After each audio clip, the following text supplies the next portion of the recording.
All right, welcome to my hunting journey, where I'm sharing my journey learning to hunt as an adult to inspire others and help others start hunting. And with me is Raj.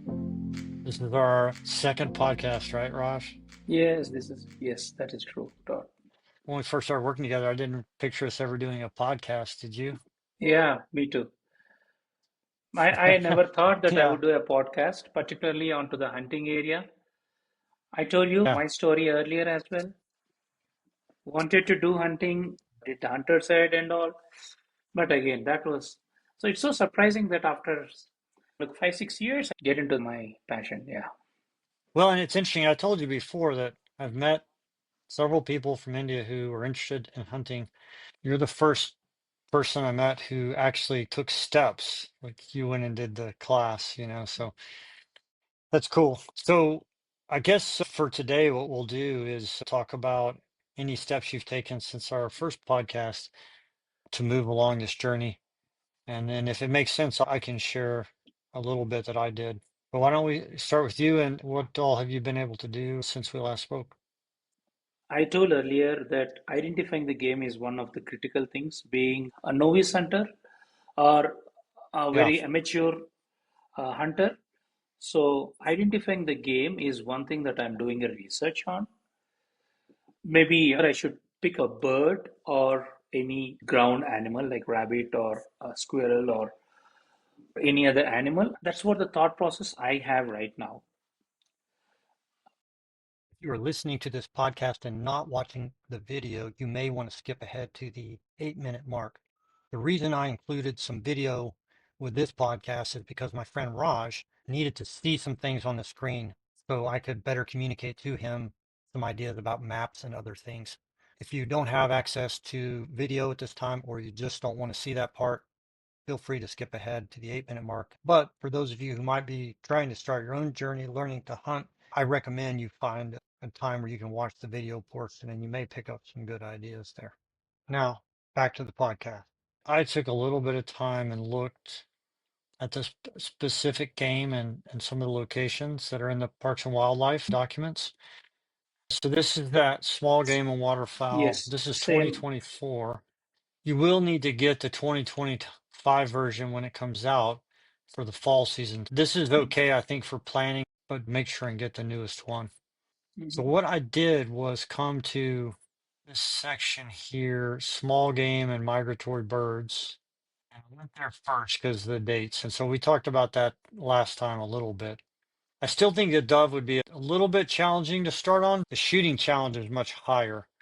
Mhm. But if you're in a good spot, you might have a lot of birds coming by and you can take a lot of shots. I guess I shouldn't rule it out. That is an Mhm. option. And it does start early. The season is September 1st. So nice weather. Okay. And then Mhm. there's the grouse. But the other thing I saw in here that was interesting was there were these maps, right? Here's Denver in the middle, right where you live. Mhm. And so to the east, there's all this area here, right where you can find pheasant.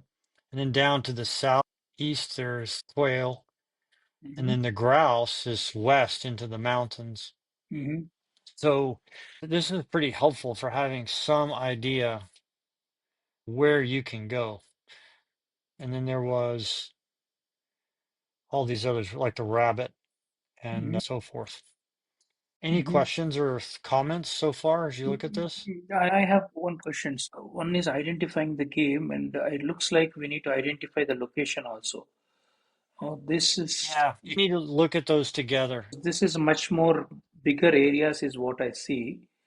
Um, I'm going to help you with that in a second. Okay, so after I looked at this, the next thing I noticed was on the main site here, I ran across something called the walk-in access program. And it says walk-in access properties are open for hunting from fall through spring every year. You can only mhm. get to them by foot, but you got small game, waterfowl, fur bearers, and big game. Some property will not have the big game. Mhm. But you need your license and you need to know some rules. But it's private land that landowners have opened up. I mentioned that last time on the podcast. Mhm. I was telling you in Texas we have such a thing. Well, I found the same thing here in Colorado. And the season for this walk-in access starts September 1st and goes to the end of February. I did some more poking around. and Mm-hmm. I saw this where can I hunt? And so they've got like some maps in here and they have a hunting atlas. So I Mm-hmm. went to the hunting atlas and this is what it looks like. And you can see they have the locations too. Like here it says area statewide. So you could hunt for dove anywhere in the state. Okay, here's one pheasant. The Pheasant is area you one can thing. hunt is east of I-25. Okay, Okay. eventually I came to these maps. So right away you can start to see that a lot of these walking areas are the far west or more to the east. But some of them were about an hour and a half. And so if you look at this one, for example, in the bottom right, there's a legend, and you can see the gray area here. Mm-hmm. That shows which part of the state it's in. So you know this one's far west. That's going to be far from you, and you have to drive through the mountains to get to it. Yes, that's true. So here you can see, if I zoom in again on the legend, these areas are in the Not. eastern part of the state. And I actually mapped how far is the drive, and I think it was about an hour and a half. You definitely could go there for the day, and even you could probably go a few weekends in a row, and it's not a huge impact, but you have to figure that out. That's going to depend on your own schedule and stuff. But these yellow areas are these walk-in areas. So these are private land locations that you could go to.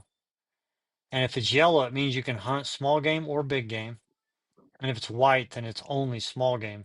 With regards to the map, so we know that this is Yeah. like the one that is highlighted in a yellow color is open to small and big game hunting. How easy or difficult is it to identify that location? Okay. So there's a couple ways you could do this. Now, one way might be with Google Maps, right? I could pull out Hmm. Google. I can zoom in a little bit here and I can start to see Oh this yeah. little piece of land where it is. So in fact, let's Okay. just try that first. So this is 71. I think this is the crossroad.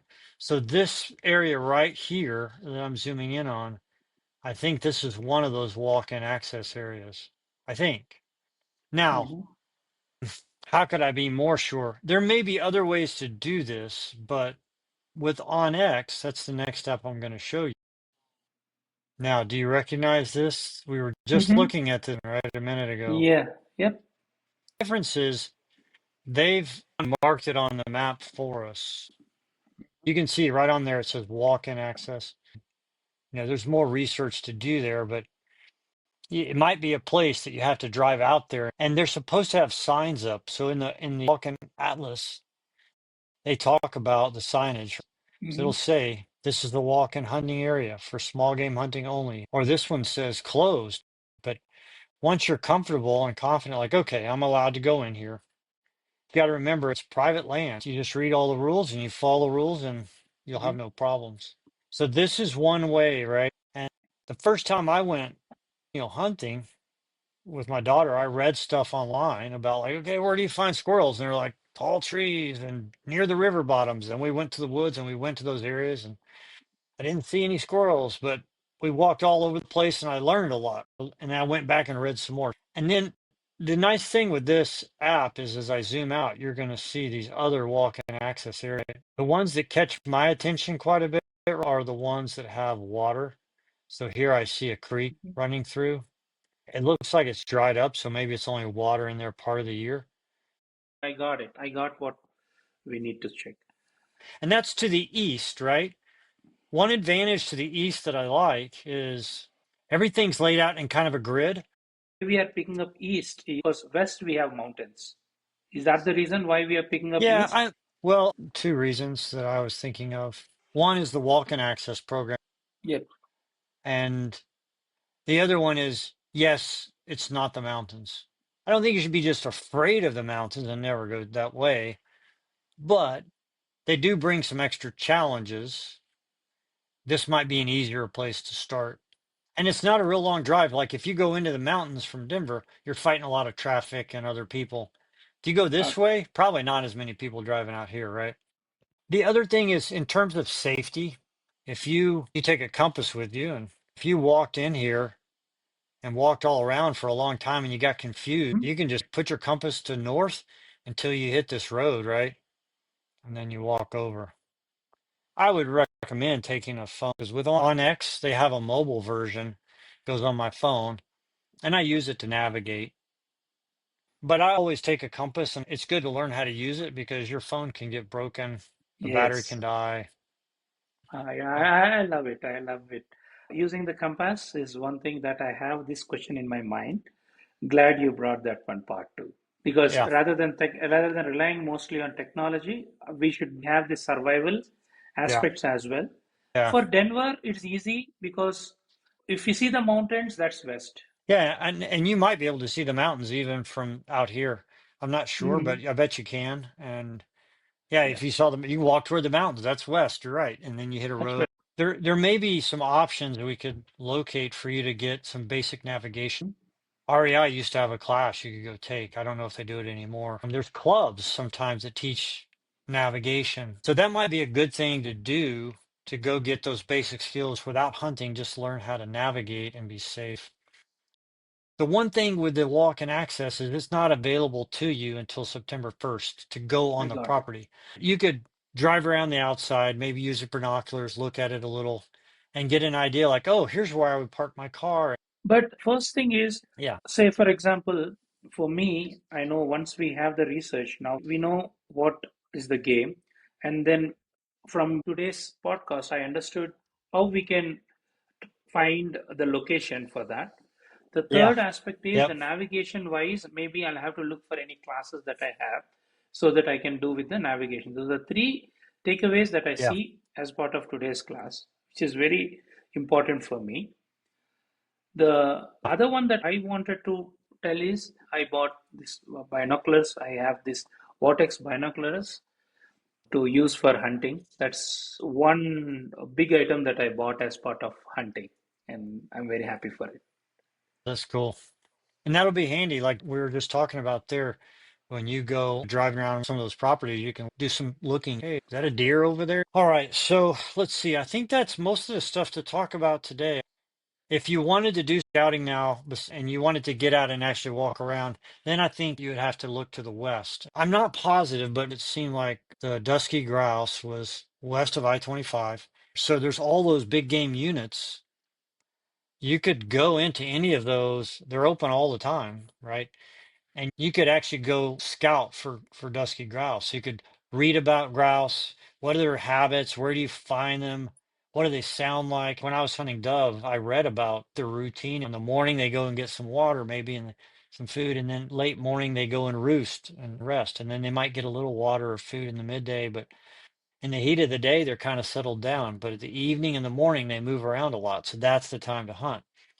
So imagine the dusky grouse have some patterns that if you learn those, then you can go out and say, okay, I'm going to see if I can find one, right? If you can find some, even without a gun, that means if I came back later in the year when the season starts, I have a chance. So that is another option. You just have to make sure you know how to get in and out safely. Okay, that's cool. The only thing is, for this identifying, I still remember I used to have books for all the games, small game, big game, and all. I got it during the hunter set. Until recently, I was having, but when I moved to this new house, so yeah, I don't think we have it. Let's see how much time until the season starts. So it's September 1st. So from now, it's April 1st, May, Five more June, months. July, August, September. Really 4 months because April, May, June, July, August. No, 5 months. I can't 5 months. count, can I? So that's going to go pretty fast. But again, I think it's good to remember enjoy the journey. And if there's just too many things to get done before September 1st and you don't quite get it all done, it's okay, right? I would say just go based on your time and your schedule, what it allows. I'm in 100%. I'm very excited. I have some budget allocated to this one Good. too. Okay, this is, yeah, my Nice. own budget. The thing that I'm doing for myself. That's cool. Maybe there's some advantage to us being separated by distance because if I was living near you, I would probably be like, hey, let's go. But with the distance like this, you have to take more ownership, right? And if you're wanting to become a hunter, I think that's helpful actually to go and have to figure things out and just having some support. I just wanted to do one thing. What my plan is, I wanted to fly there and then for a weekend, Oh, whenever yeah. you're going, I'm okay to spend money and then come by my own and stay in a hotel and then I'm perfectly fine with it. for a one weekend in the coming weeks. If you can tell me a day, I mean a month before also, I think I can come and then plan.